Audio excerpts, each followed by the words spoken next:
Imagine you are walking through like a grand, incredibly complex house. It's your adult mind. Right. And you know every room, you know every hallway, you know exactly how to navigate it. But beneath the floorboards, buried deep in the earth, there's this sprawling, hidden foundation that was poured before you could even speak. Yeah, you can't see it. Exactly. You certainly do not remember it being built. But that invisible foundation dictates exactly how high you can build today and exactly where the new rooms can go. So welcome to the deep dive. Glad to be here. Today, our mission is to unpack a truly fascinating 2026 neuroscience paper published in the journal Neuron by Bessier and colleagues. We are looking at the mystery of infantile amnesia. It's such a massive topic. It really is. I mean, we all know we can't remember being babies, but this paper asks a groundbreaking question. Do those forgotten memories actually build a hidden framework, like a schema that secretly controls how well we learn as adults? Okay, let's unpack this. If we forget our infant experiences, are they truly gone? Or are they just, operating in the shadows? Well, we have to start by completely reframing how we look at early development. Because for a long time, the scientific community viewed the infant brain as just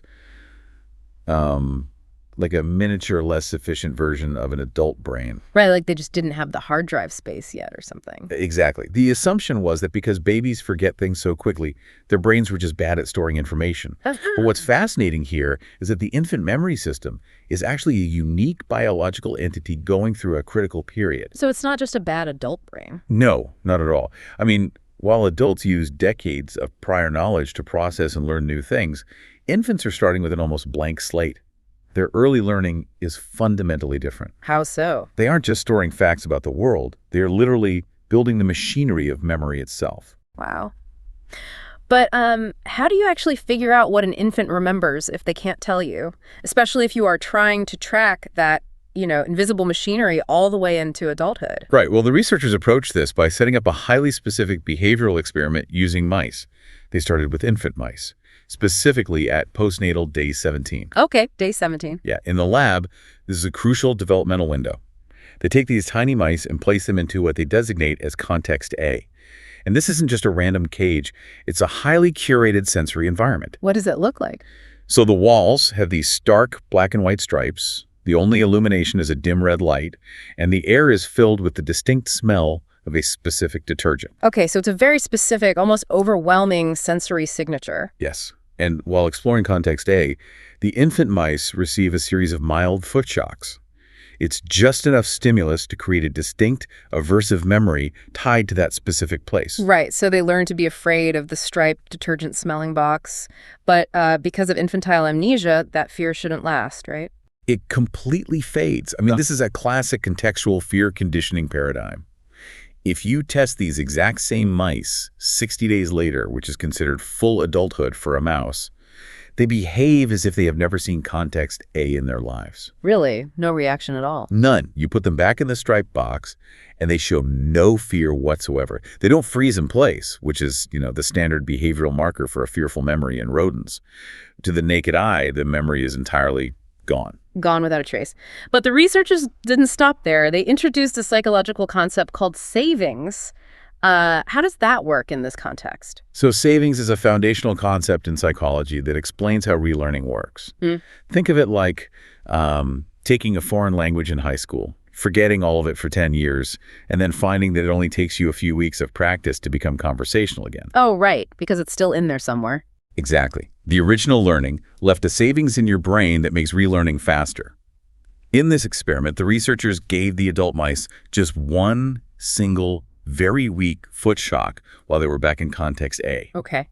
And this shock was mathematically calibrated to be so weak that it wouldn't normally cause a lasting fear memory on its own for a naive mouse. But these aren't naive mice. They have that hidden infant history. So that tiny reminder that savings shock acts as a spark, right? Precisely. It instantly brings the entire dormant memory rushing back. Yeah. Suddenly, the adult mouse is freezing in context A again. The infant memory was hiding there all along. That is wild. But here is the real core of this paper, the discovery that just changes everything. What happens when you take that adult mouse who was trained as an infant in context A and you give them that exact same weak savings shock in a totally new room? Right, context B. Yeah, let's call it context B. This is a completely different box. It has blue and yellow geometric shapes on the walls, a bright white light, smells completely different. What happens? The outcome is stunning. When the adult mouse receives that single weak saving shock in context B, it instantly forms a strong, brand new memory for context B. Wait, instantly? Instantly. The infantile learning didn't just preserve the old memory of the striped box, it laid down a hidden schema, a biological framework that dramatically facilitated the brain's ability to learn something completely new in adulthood. Okay, wait, I need to push back on this because it sounds like the infant trauma just broke their anxiety system. Are we sure the mouse isn't just, like, generally terrified of boxes now? It's a fair question. Because if I got shocked as a baby and then shocked again as an adult, I might just freeze everywhere I go. Right. But the researchers anticipated that exact critique, and the data definitively refutes the generalized panic theory. How so? The memory facilitation is highly context-specific. When they gave the adult mouse the saving shock in context B, the mouse formed a memory exclusively for context B.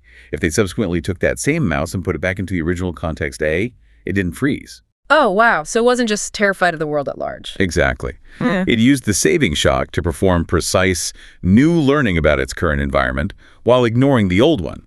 That is incredible. And to prove this is a special superpower of babies, they tried the exact same experiment on older mice, right? Like they trained juvenile mice at day 24 and fully adult mice at day 80, putting them through the exact same protocol. Yes. And for both the juveniles and the adults, the entire facilitation process failed. Just flat out failed. Completely. Learning a context as an adult and getting a reminder in a new context 60 days later did not help them learn the new environment. The adult brain simply does not build schemas from single experiences the way the infant brain does. So it's an exclusive superpower. Yes, the ability to use a single experience to pour a foundation for future learning is an exclusive, critical period superpower of the infant brain. Okay, let me synthesize this so we don't lose the thread. So a quick recap for everyone. First, we've established that infant mice learn an environment but then completely forget it. Second, a tiny reminder in adulthood doesn't just bring that old memory back. It acts as a massive catalyst that helps them instantly learn totally new environments. And third, adults completely lack the superpower. That's the core behavior, yeah. So I want you, the listener, right now to take a second and imagine your own forgotten childhood moments. Think about those lost memories from when you were 2 years old, acting as invisible scaffolding in your brain right now, dictating how you absorb the world today. But that brings up a really important question for me. Does this invisible scaffolding only work for scary things? Well, the researchers wanted to know if this was a universal rule of early learning or just a survival mechanism for trauma. So they designed a completely non-aversive friendly experiment called the Novel Object Location Task, or NOL. Right. Let's set the stage for context C. Instead of foot shocks and dim red lights, the infant mice are put into a completely safe arena. Very safe. The walls have pink and purple stripes, and there are 2 green plastic cubes sitting on the floor. And the mice just get to sniff, wander, and explore the objects. Fast forward to adulthood, and just like the fear memory, they have forgotten the layout. Yes, the amnesia still applies. But if you give them a brief reminder in context C or put them in a completely new context D with different objects, they show the exact same savings effect. The infant exploration helps them instantly memorize the new object locations as adults. Exactly. But the critical experiment here was crossing the domains. Oh, this part is fascinating. What happens if an infant mouse learned the spatial object task, the friendly pink room with the green cubes? But as an adult, it receives the fear conditioning reminder shock in the new room. And the facilitation completely fails. It absolutely fails.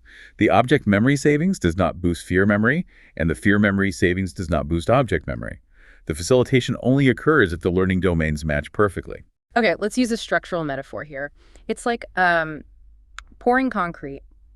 If you build a massive reinforced foundation meant to hold a heavy concrete vault, that's the fear memory, you can't suddenly use that same foundation to support a delicate glass greenhouse. That's a great way to put it. The architecture has to match the data being processed. If you build a fear schema as a baby, it only helps you process new fear data as an adult. If you built a spatial schema, it only processes spatial data. Right. The infant brain is building highly specific frameworks. It categorizes the types of experiences it encounters and constructs customized neural hardware to process those specific categories of experiences more efficiently for the rest of the organism's life. Okay, I buy the behavior, but I am struggling with the biology. Here's where it gets really interesting. How do you physically prove a memory is hiding in a brain for 60 days? Sounds like sci-fi, right? It really does. It's Right. one thing to watch a mouse freeze, but how on earth did these scientists track the actual physical memory inside a living brain? We have to look at some breathtaking modern genetics. The scientists used a highly advanced genetic tagging system called TRAP-P2. Cure-P2, okay. Yeah.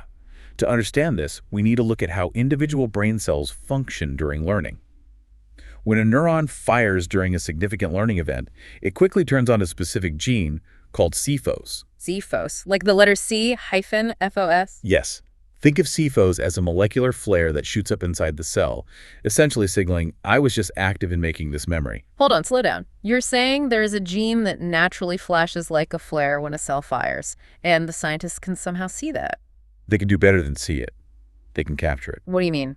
The TRAP-P2 mice are genetically engineered so that whenever that natural CFOs flare goes up, the neuron becomes susceptible to being permanently tagged by a specific chemical.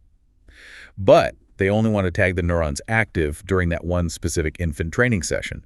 They don't want to tag the neurons active when the mouse is eating or playing a week later. Right, otherwise the whole brain would just be glowing. So how do they freeze the frame on just that one memory? Immediately after the infant mouse is trained in the striped box at day 17, the scientists inject a specific chemical trigger called 4-OHT, which is basically tamoxifen. Okay, 4-OHT. This chemical floods the brain, but it only reacts with the neurons that are currently flashing that CFOS flare. Oh, I see. It's like a molecular save button. Exactly.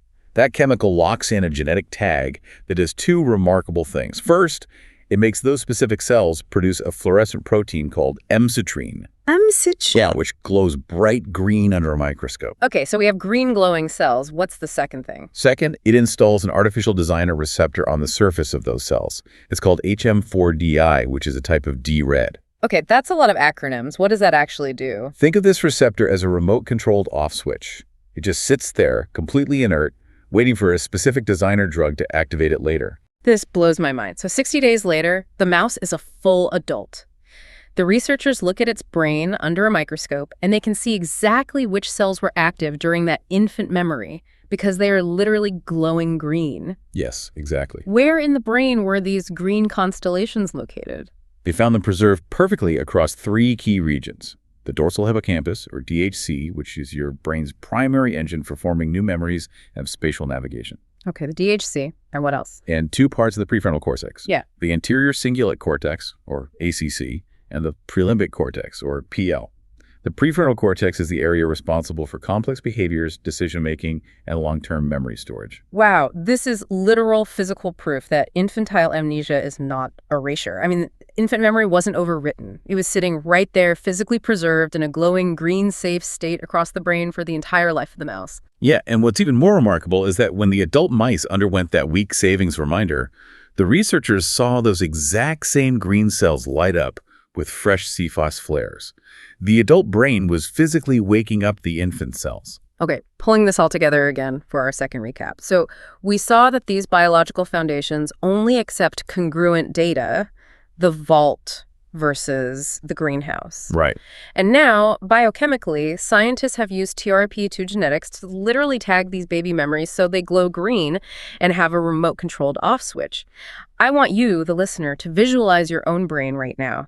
Imagine peering inside and seeing a vast constellation of glowing green cells, perfectly preserved from when you were 2 years old, just waiting to be activated. That's a crazy image. It really is. But that raises a massive question for me. Just because those green cells are sitting there, how do we know they're actually doing the work? Couldn't the adult brain just be using a totally different set of cells to learn the new room, and the green cells just happen to be nearby? That is the ultimate test of causation in neuroscience.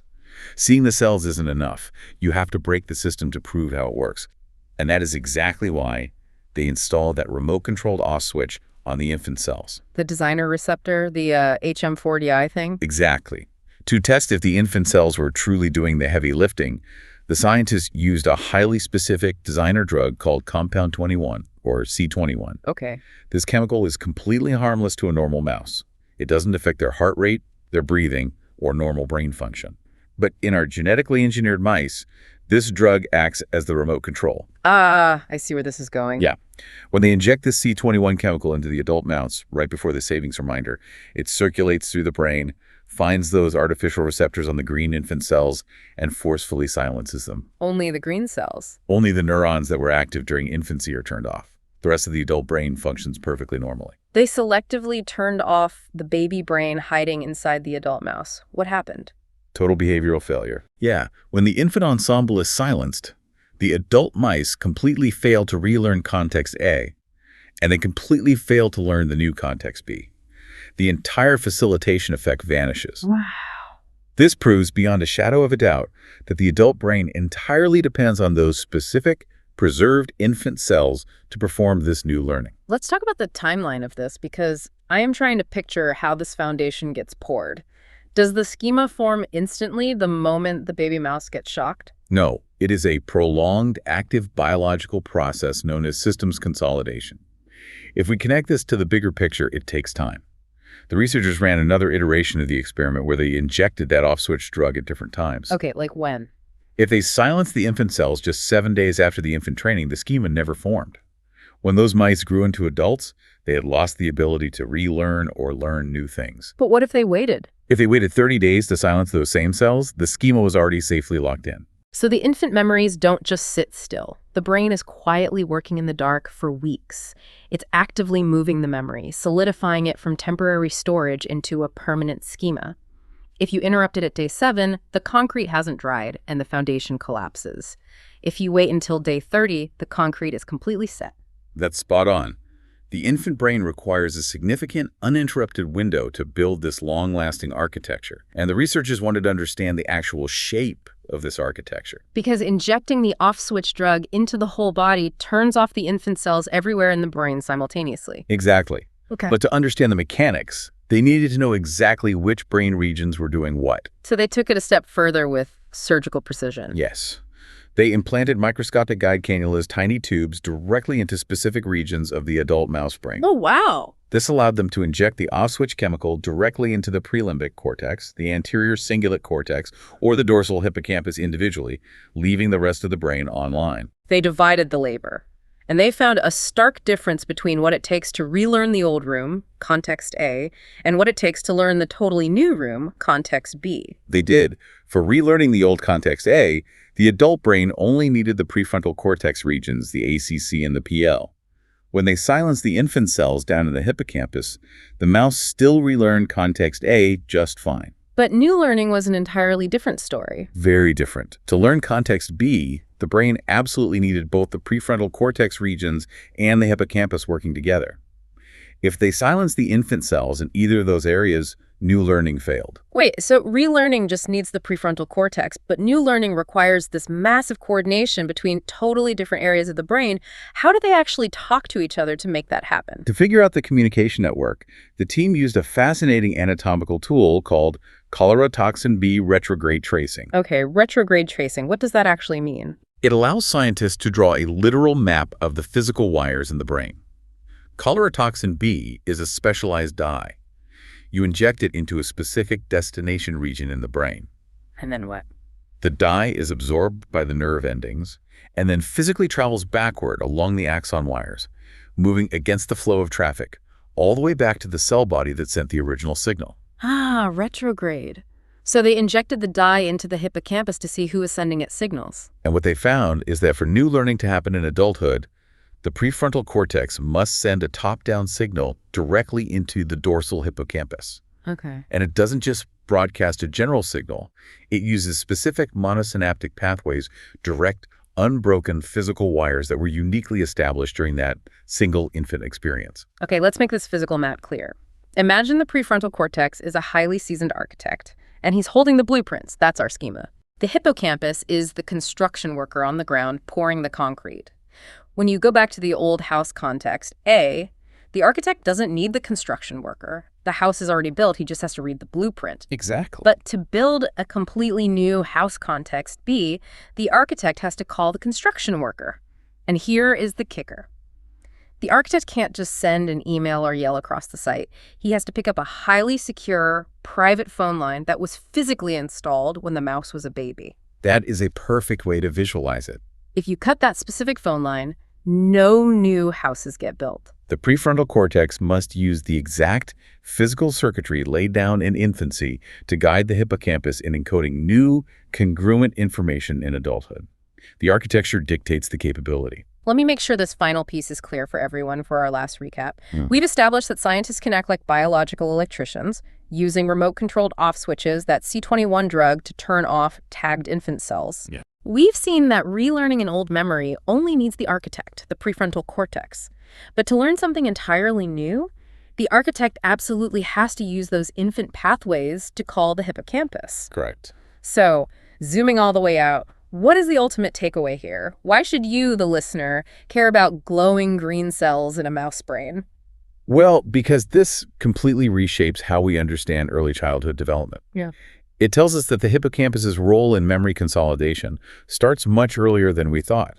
The schemas we build as babies are the fundamental scaffolds for our adult minds. It's not just about facts. No, it explains why early, diverse childhood experiences are incredibly vital for healthy cognitive development. It isn't about babies remembering facts or events. It is about giving their brains the raw materials to build the strongest, most complex architectural foundation possible. That makes so much sense. Furthermore, this opens up incredible new avenues for medicine.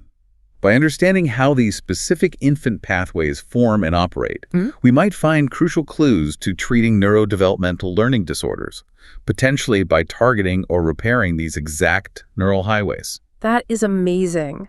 We spend so much of our time obsessing over adult productivity, adult learning hacks, and optimizing our current routines. But I want to leave you with a final lingering thought to mull over today. Yeah? Think about the skill you learn most easily as an adult, the thing that just clicked for you, almost effortlessly. Was it really your highly trained adult brain doing the heavy lifting, or were you just coasting on a secret neural highway built in the shadows by the toddler you don't even remember being? It's a great question. Thank you for joining us on this deep dive. Keep asking questions, keep wondering about the hidden foundations of your own mind, and we will see you next time.